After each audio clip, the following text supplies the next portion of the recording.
ഞാൻ രാവിലെ നടക്കാനിറങ്ങിയതെന്ന് പറയുന്നത് രാവിലെ എന്ന് പറയുന്നുണ്ടെങ്കിൽ 9 മണിയായി. 9 മണിയായെങ്കിലും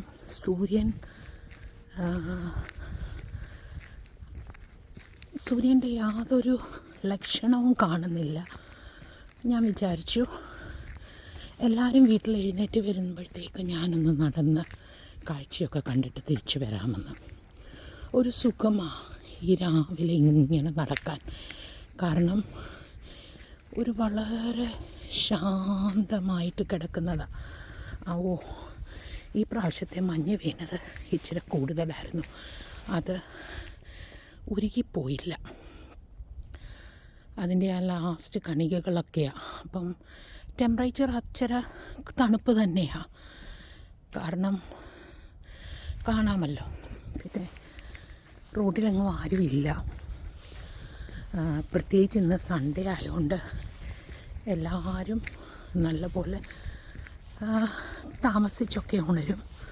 അല്ലെങ്കിൽ പക്ഷേ ഇതൊരു കാം രാജ്യമാണ്. അങ്ങനെ വലിയ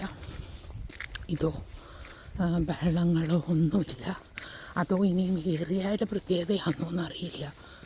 വളരെ ശാന്തതയാണ് കാണുന്നത്. ഞാനിങ്ങനെ ഇതൊരു ചെറിയൊരു ഹില്ലാണ്. ഇത് കയറി ഇങ്ങനെ പോവും.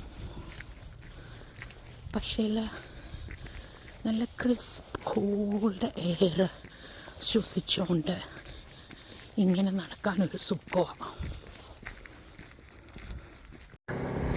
റോഡിൽ വാഹനങ്ങളൊന്നുമില്ല.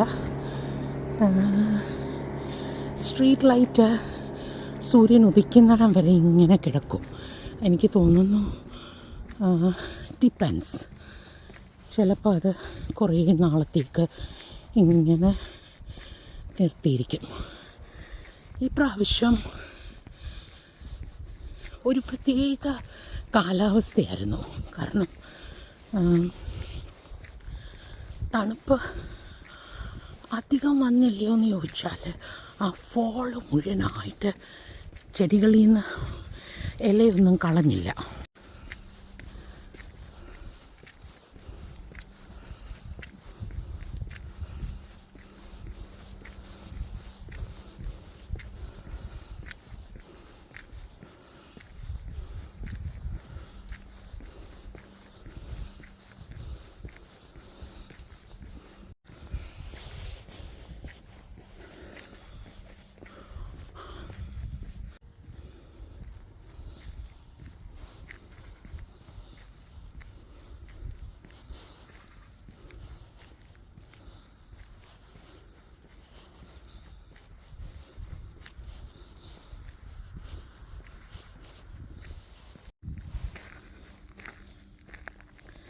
ഇതിവിടുത്തെ ഇൻഡോർ സ്വിമ്മിംഗ് പൂളാണ്.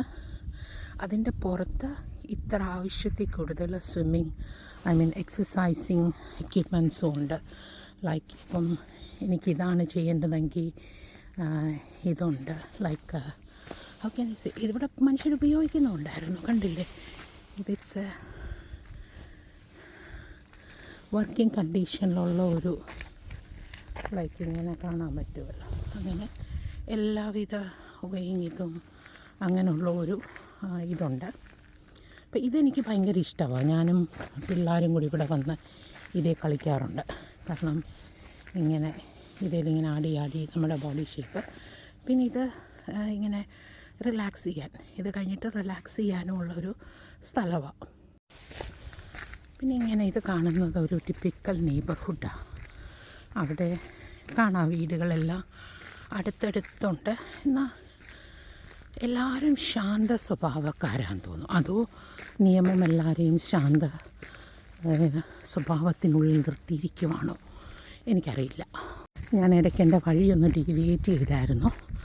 പക്ഷേ ഇനി പിന്നെയും ഞാൻ ആ മെയിൻ ട്രാക്കിൽ കൂടെ അങ്ങ് നടക്കാമെന്ന് വിചാരിച്ചു. ഈ പ്രാവശ്യം തണുപ്പ് അത്ര കഠിനമല്ലായിരുന്നു എന്ന് പറഞ്ഞാൽ എളുപ്പം ഒരു ദിവസം 0 വന്നു, പിന്നെ നെഗറ്റീവായി. ഒരാഴ്ച മഞ്ഞ് പെയ്തു. ആ മഞ്ഞ് പെയ്തിട്ട് അതിങ്ങനെ കിടന്നു, എന്നിട്ടതങ്ങ് ഉരുകിപ്പോയി. അപ്പോൾ എൻ്റെ പേടി എന്ന് പറയുന്നത് വയസ്സുകാലത്ത് പോയി സ്നോയിലിടിച്ച് ബ്ലാക്ക് ഐസിലടിച്ച് വീണിട്ട് ഭാരമാവല്ല എന്നുള്ള രീതിയിൽ എനിക്ക് ഭയങ്കര പേടിയാണ് ഈ ബ്ലാക്ക് ഐസുള്ള സമയത്ത് രാവിലെ ഇറങ്ങി നടക്കാൻ. ഇതൊരു നല്ല പ്ലേ ഗ്രൗണ്ടാണ്, മനസ്സിലായില്ലേ? നല്ലതെന്ന് വെച്ചാൽ ഇവിടെ മിക്കവാറും ഇത് ആക്റ്റീവായിരിക്കും. അപ്പം ഒന്നീ മനുഷ്യർ അതിനകത്ത് ഓടുന്നുണ്ടായിരിക്കും, അല്ലെങ്കിൽ ചില നല്ല അപ്പന്മാർ വന്ന് മക്കളെ കളിപ്പിക്കുന്നുണ്ടായിരിക്കും പന്തിട്ട് ഗോളടിക്കാനൊക്കെ. അപ്പോൾ അതൊരു നല്ല ഇതാണ്. പിന്നെ ഇങ്ങോട്ട് വരുന്ന ഉടനെ ഇത് ഭയങ്കര വുഡ്സാണ്. ഇപ്പോൾ അങ്ങേപ്പുറം കാണാമെങ്കിലും സമ്മറായിക്കഴിഞ്ഞാൽ ഇതങ്ങ് തിക്കായിട്ട് നിൽക്കും. ഇപ്പോൾ ഈ ഇലയെല്ലാം പോയി കിടക്കുന്നതുകൊണ്ട് അങ്ങനെ ഇരിക്കുന്നത്. ഇതൊരു നല്ല വുഡ്സാണ്, അങ്ങോട്ട് കാണാം. അത് കഴിഞ്ഞിട്ട് ഇതൊരു ഡേ കെയറാണ്. ഈ ഡേ കെയർ എന്ന് പറയുന്നത് ഇതൊരു വലിയൊരു ഹെൽപ്പാണ് ഇവിടുത്തെ ഈ സിസ്റ്റം. അതായത് അമ്മ ജോലിക്ക് പോകുന്നുണ്ടെങ്കിലും പോകുന്നില്ലെങ്കിലും കുഞ്ഞുണ്ടായി കഴിഞ്ഞാൽ നമ്മൾ രജിസ്റ്റർ ചെയ്യുമല്ലോ. അപ്പം നമുക്ക് വീട്ടിൽ ഇതിന് ഓപ്ഷൻ കിട്ടും. അപ്പോൾ ഈ അമ്മയ്ക്ക് എന്ന് വെച്ചാൽ ന്യൂക്ലിയർ ഫാമിലി അല്ലേ, അപ്പോൾ അമ്മയ്ക്ക് ഈ കുഞ്ഞിനെ കൊണ്ടുവന്ന് കൊടുത്തിട്ട് അത് വളരെ തുച്ഛമായ ഫീസുമാണ് ചാർജ് ചെയ്യുന്നത്, കാരണം സബ്സിഡൈസ്ഡാണ്. അപ്പം നമ്മൾ കുഞ്ഞുങ്ങളെ കൊടുത്തു കഴിഞ്ഞാൽ അമ്മയ്ക്കൊന്ന് റിലാക്സ് ചെയ്യാം, അല്ലെങ്കിൽ അമ്മയ്ക്ക് വേണമെങ്കിൽ വീട്ടിലെ ജോലി ചെയ്യാം. നമ്മുടെ നാട്ടിലെ പോലെ പ്രസവിച്ച് കിടക്കുക അങ്ങനത്തെ പരിപാടിയൊന്നുമില്ല. കുഞ്ഞിനെ ഒന്ന് കൊടുത്തിട്ട് അവർക്ക് അവരുടെ ജോലി ചെയ്യാം, അല്ലെങ്കിൽ അവർക്കൊന്ന് നടക്കാൻ പോവാം, അല്ലെങ്കിൽ അവർക്ക് അവരുടെ വീടെല്ലാം ഒന്ന് അവരുടെ കാര്യങ്ങളൊക്കെ ചെയ്യാൻ വേണ്ടിയിട്ട് ഒരു പനഹാക്കി ഇങ്ങനെ ഉണ്ട്. പിന്നെ ഇതെല്ലാം നല്ല, കാരണം ഇത് സീ വ്യൂ ആണ്. അപ്പോൾ ഇതുകൊണ്ട് ഇവിടെയൊക്കെ നല്ല നല്ല, പിന്നെ ഇതൊക്കെ മിക്കാലും ഇവിടുത്തുകാർ തന്നെയാണ്. അതുകൊണ്ട് അവർ വളരെ ഇതായിട്ട് എനിക്ക് നടന്നു പോകുന്നുണ്ടെങ്കിൽ നല്ല മണം വരുന്നുണ്ട് ഭക്ഷണം ഉണ്ടാക്കുന്നത്. അപ്പോൾ മനുഷ്യർക്ക് ഉണങ്ങുന്നു എന്നാണ് തോന്നുന്നത്. എനിവേ, അപ്പോൾ ഇങ്ങനെ ഇതൊരു നല്ലൊരു ലൊക്കാലിറ്റി ആണോ എന്ന് ചോദിച്ചാൽ എനിക്കിത് ഭയങ്കര ഇഷ്ടമാണ്. ഞാൻ വന്നപ്പം തൊട്ട് ഞങ്ങളിവിടെ താമസിക്കുന്നത്. പിന്നെ ഞങ്ങളിവിടെ തിരഞ്ഞെടുക്കാനുള്ള കാരണം എന്ന് വെച്ചാൽ കുഞ്ഞുങ്ങളുടെ സ്കൂളിൽ നിന്ന് വളരെ അടുത്താണ്. അപ്പം എനിക്കങ്ങനെ കുഞ്ഞുങ്ങളെ ഒന്ന് പിക്ക് ചെയ്യാനോ അല്ലെങ്കിൽ അതിന് അവർക്കൊന്ന് പോകണമെങ്കിൽ അതുകൊണ്ടാണ് അതെടുത്തിരിക്കുന്നത്.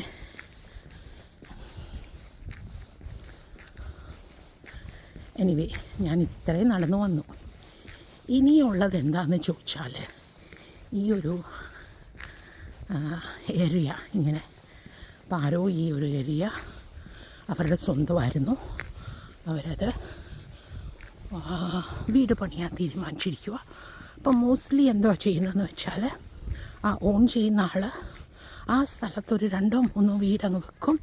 എന്നിട്ട് വീട് വെക്കാൻ തുടങ്ങുന്നുണ്ടേ 2 വീട് വിൽക്കാനായിട്ട് വിടും, ഒരെണ്ണം അവരും പണിയും. അപ്പോൾ അവർക്ക് ആ വിറ്റ വീടിൽ നിന്നുള്ള ഇൻകത്തിൽ അവർക്ക് നല്ലൊരു അടിപൊളി വീടും വെക്കാം, വേറെ 2 പേർക്കൊരു നല്ല അക്കോമഡേഷനും കിട്ടും. അപ്പോൾ അത് ഇവിടുത്തെ ഒരു സാധാരണ കാഴ്ചയാണ്. കാരണം എല്ലാവർക്കും എല്ലാ പ്രോപ്പർട്ടിയും ആവശ്യമില്ലല്ലോ. അപ്പോൾ അത് പിന്നെ ഇതൊരു എങ്ങനെയാണോ നേച്ചർ അതുപോലെ പ്രിസർവ് ചെയ്യുക. കാരണം ഒരു പാറ ഇവിടെ ഉണ്ടായിരുന്നു, ആ പാറ അവർ കളയുന്നില്ല, കളയാതെ അത് പ്രിസർവ് ചെയ്ത് ഇങ്ങനെ നിർത്തിയിരിക്കുക. പിന്നെ ആ വീട്ടിൽ നിന്നും ലൈറ്റൊന്നും എടുത്ത് മാറ്റിയിട്ടില്ല. അപ്പോൾ ഇത് കാണുന്നത് കടലാണ്, കടൽ കയറി കിടക്കുക. അപ്പം ഞാൻ അങ്ങോട്ട് പോയിനി. ഇതെന്ന് പറയുന്നത് ഇവിടുത്തെ ഒരു കടയാണ്, ലൈക്ക് ഗ്രോസറിയൊക്കെ കിട്ടുന്ന കടയാണ്. അപ്പം അവരുടെ പരസ്യം ഇവിടെയുണ്ട്. ആ പരസ്യം എഴുതി വെച്ചിരിക്കുന്ന ഇവരുടെ ഭാഷയിൽ കുഞ്ഞുങ്ങൾക്ക് ചിലപ്പം മീൻ ഇഷ്ടമല്ലായിരിക്കും, പക്ഷേ അത് പ്രായമുള്ളവർക്ക് വേണ്ടിയാണെന്ന്. അപ്പോൾ അതിന് 20% ഡിസ്കൗണ്ടും ഉണ്ടെന്ന് എഴുതി വെച്ചിട്ടുണ്ട്. ബട്ട് ഇത് അപ്പോൾ ഒരു ടിപ്പിക്കൽ ബസ് സ്റ്റോപ്പാണ്. പക്ഷേ ഇവിടെ വാൻഡലിസം ഉണ്ടോ എന്ന് ചോദിച്ചാൽ മിക്കവാറും ഈ ഏരിയയിൽ ഈ ഗ്ലാസ്സൊക്കെ പൊട്ടിച്ചിട്ടേക്കുന്ന കാണാം. ഇതും ഒരു വുഡ്സാണ്, ഈ വെള്ളത്തിനടുത്ത് നിൽക്കുന്ന, അതായത് അതിൻ്റെ ഇടയിൽ കൂടെ നോക്കി അങ്ങേപ്പുറത്ത് കാണാം ഇഷ്ടംപോലെ ബോട്ട്സൊക്കെ ഇട്ടിരിക്കുന്നതും. അതിൻ്റെ അടുത്ത് ഈ ചെടികളും. എനിക്ക് ഈ ഒരു പെർട്ടിക്കുലർ വുഡ്സിനകത്തൂടെ പോകുന്നത് എനിക്ക് ഭയങ്കര ഇഷ്ടമാണ്. കാരണം എന്താണെന്ന് വെച്ചാൽ അവിടെ ഒരു പ്രത്യേകതരം കിളിയുണ്ട്. ആ കിളി എന്നെ ഓർമ്മിപ്പിക്കുന്ന ഒരു പാട്ടുണ്ട്. അമ്മലയിലെ തെമ്മലയിലൊരു ഊമക്കൂട്ടിൽ ചേക്കേറും കിളിയൊന്നിപ്പോൾ കുക്കു കുക്കു. അപ്പോൾ ഒരു കിളിയുടെ ശബ്ദം കേൾക്കത്തില്ലേ, ആ കിളിയുടെ ശബ്ദം എനിക്ക് ഇതിനകത്ത് കിട്ടും. അപ്പോൾ അതെനിക്കൊരു നല്ലൊരു ഫീലിംഗ്. അപ്പോൾ എപ്പോഴും ഞാൻ അതുവഴി പോകുമ്പോൾ ആ പാട്ട് ഓർത്താ പോകുന്നേ.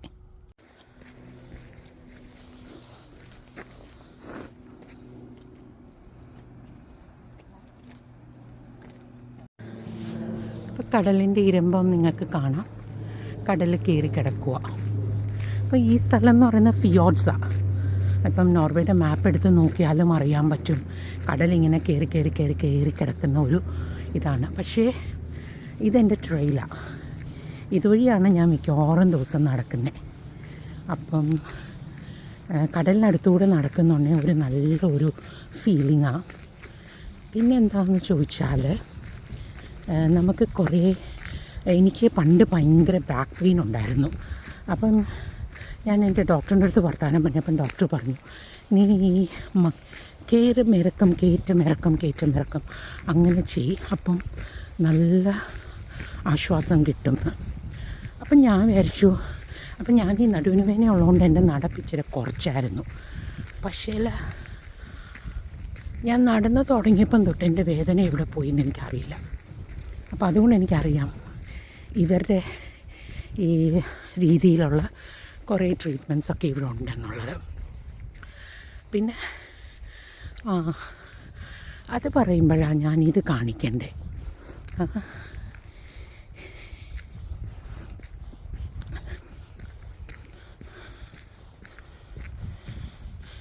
കണ്ടോ, അവിടെ ഒരു വലിയൊരു സാധനം പൊങ്ങിയിരിക്കുന്ന കണ്ടോ. അതൊരു റിഗിലെ ഒരു ആക്സിഡൻറ്റാണ്. അതിൻ്റെ മെമ്മറിക്ക് വേണ്ടിയിട്ട് അതങ്ങനെ വെച്ചിരിക്കുക. അപ്പം ഞാൻ അവിടെ വേറൊരു ദിവസം പോവാം. കണ്ടോ ആ ഒരു റിഗ്, അവിടെ ഒത്തിരി പേര് മരിച്ചു. അത് കഴിഞ്ഞിട്ട് ഇങ്ങനെ കണ്ടോ,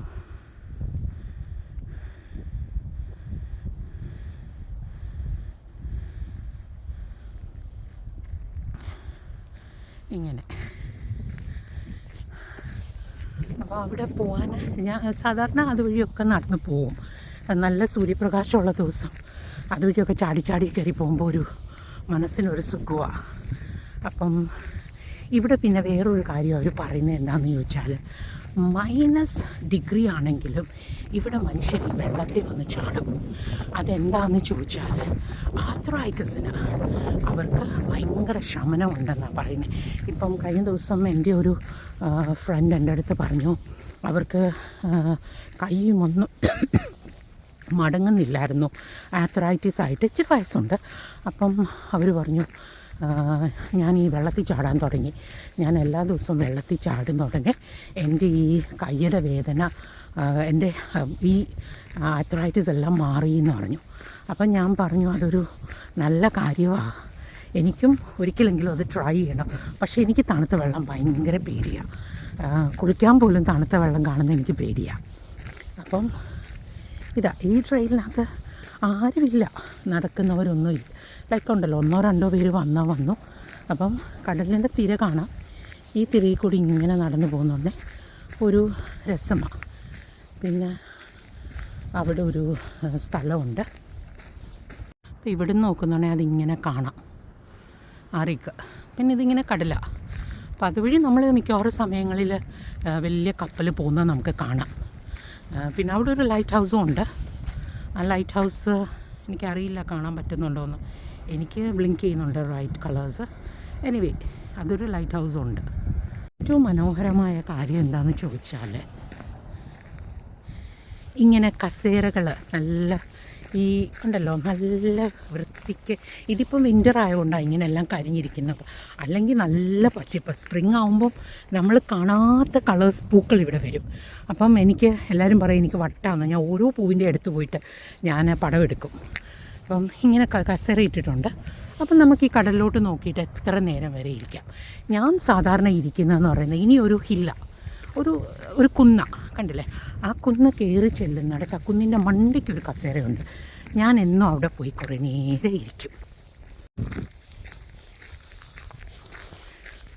അപ്പം ഞാൻ ഏറെക്കുറെ ആ കുന്ന് കയറി മണ്ടയ്ക്കെത്തി.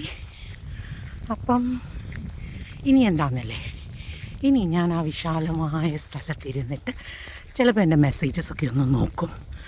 ചിലപ്പം കുറച്ച് നേരം വെറുതെ കടലിലോട്ട് നോക്കിയിരിക്കും. അപ്പം വായി വരുന്ന പാട്ടെല്ലാം പാടും, ഉറക്കെ പാടും ഞാൻ. അത് കഴിഞ്ഞിട്ട് കുറേ നേരം പ്രാർത്ഥിക്കും. ആ കിട്ടുന്ന സന്തോഷമുണ്ടല്ലോ, അത് എനിക്ക് എന്തോ എൻ്റെ പപ്പായ ഉണ്ടെങ്കിൽ എൻ്റെ പപ്പായോടത്ത് ഞാൻ രാവിലെ എങ്ങനെ കാര്യങ്ങളൊക്കെ പറയുമായിരുന്നു, അതുപോലെ ഞാൻ ഇവിടെ ഇരുന്നുകൊണ്ട് ഉറക്കെ എൻ്റെ ദൈവത്തോട് പറയും എല്ലാ കാര്യങ്ങളും. ചിലപ്പം വിഷമങ്ങളായിരിക്കും, ചിലപ്പോൾ സന്തോഷങ്ങളായിരിക്കും, ചിലപ്പം ആകുലതകളായിരിക്കും, ചിലപ്പം മനസ്സിൻ്റെ ഭാരങ്ങളായിരിക്കും. എല്ലാം ഞാൻ ഇവിടെ ഇരുന്നുകൊണ്ട് അത് ഞാൻ കാണിച്ചു തരാം. അപ്പം എന്നെ അണയ്ക്കാൻ തുടങ്ങി. അപ്പം ഈ ഒരു സ്ഥലം, അപ്പം ഞാൻ പറഞ്ഞില്ലേ ഫിയോഡാണെന്ന്. അപ്പം ഇങ്ങനെ കടലിൽ കയറി കിടക്കുന്നതാണ്. തിര ഒടിക്കുന്നുണ്ട്, കാരണം ഇന്ന് ഇച്ചിരി കാറ്റുണ്ട്. അത് കഴിഞ്ഞിട്ട് ഇങ്ങനെ, അപ്പം ആ സൈഡിലെല്ലാം വീടുകളുണ്ട്. ഈ സൈഡിലൊക്കെ കുറേ ഓയിൽ കമ്പനീസാണ്. അപ്പം ഞാൻ ഇരിക്കുന്ന സ്ഥലം ഇതാ. ഇവിടെ ഇരുന്നുകൊണ്ട് ഞാൻ ഈ കടലിനെ ഇങ്ങനെ കാണും. ഈ കടലിനെ ഇങ്ങനെ കണ്ടുകൊണ്ടിരിക്കുന്നുണ്ട് തന്നെ ചിലപ്പം പാടുന്നത് കടലേ നീലക്കടലേ നിന്നാത്മാവിലും നീറുന്ന ചിന്തകളുണ്ടോ, അല്ലെങ്കിൽ കടലിന് കാതമാം നീലിമയിൽ, അല്ലെങ്കിൽ അലകടലും കുളിരലയും മലനിരയും നാഥനെ വാഴ്ത്തുന്നു, കുളിച്ചന്ദ്രികയും താരാപഥവും കുളിച്ചന്ദ്രികയും താരാപഥവും നാഥൻ്റെ നന്മൈ വാഴ്ത്തുന്നു. അപ്പോൾ ഇവിടെ നിന്നിട്ട് ഇങ്ങനെ ഇരുന്നിട്ട് കുറേ നേരം കടലിലോട്ട് നോക്കി കഴിയുന്ന ഉടനെ ആ ഭയങ്കര ഒരു സമാധാനം, അല്ലെങ്കിൽ ഒരു ഭയങ്കര ഒരു കാംനെസ് മനസ്സിന് കിട്ടും. അങ്ങനെ ഞാൻ നടന്ന് അങ്ങനെ ആ ട്രെയിൽ ഇങ്ങനെ നടന്ന് വന്ന് ഞാൻ ഇവിടെ വന്ന് ഇതിൻ്റെ അറ്റത്തെത്തി. ഈ ട്രെയിൽ അറ്റത്തെത്തുന്ന ഉടനെ കാണുന്നതെന്ന് പറയുന്നത് ഈ കടലിൻ്റെ ഒരു മനോഹര കാഴ്ചയാണ്. ഈ കാഴ്ച ഇങ്ങനെ. അപ്പോൾ ഈ ഇറങ്ങി ചെല്ലുന്ന ഉടനെ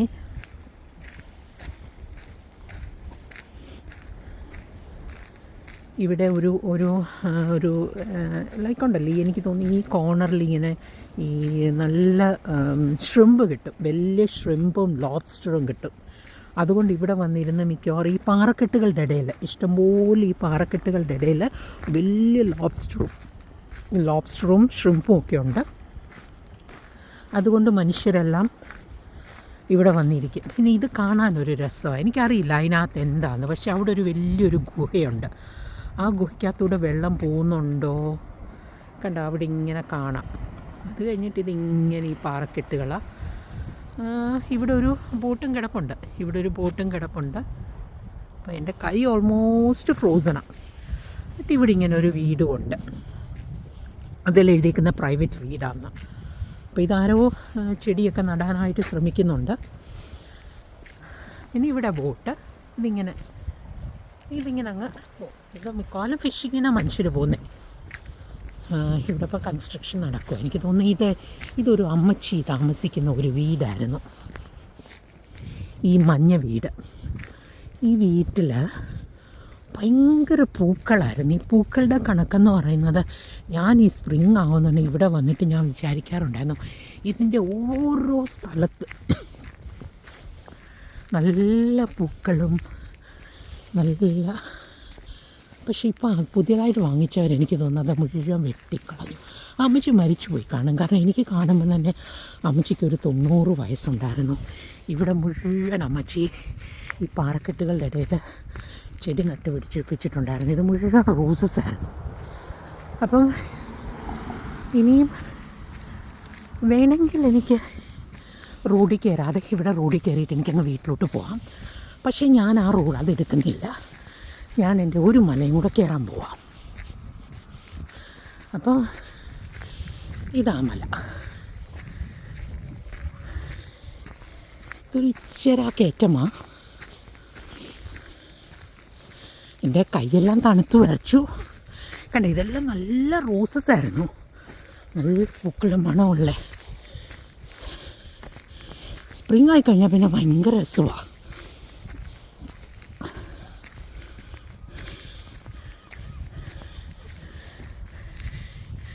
ഇങ്ങനെ അപ്പോൾ അവിടെ കാണാമല്ലോ, അത് നോർത്ത് സീയാ. അപ്പോൾ അങ്ങനെ അങ്ങ് പോയി. അപ്പോൾ ഇതാണ് ഏറെക്കുറെ ഇന്നത്തെ എൻ്റെ യാത്ര. ഈ യാത്ര ഇനി വീട്ടിൽ ചെന്നിട്ട് ബ്രേക്ക്ഫാസ്റ്റ് ഉണ്ടാക്കി നല്ലപോലെ ഒന്ന് കുളിച്ച് എല്ലാം കഴിയുമ്പം എനിക്കെൻ്റെ ഒരു കണ്ടില്ലേ, ആകാശത്തിന് എന്ത് ഭംഗിയാണ്. എവിടെ ആകാശം എവിടെ ഭൂമി എന്നറിയാൻ വയ്യാതെ കിടക്കുന്ന പോലെ. എനിക്ക് ഭയങ്കര ഇഷ്ടമായത്. ഇവിടെ എനിക്ക് എത്ര സമയം വേണമെങ്കിൽ ഇരിക്കാൻ തോന്നും.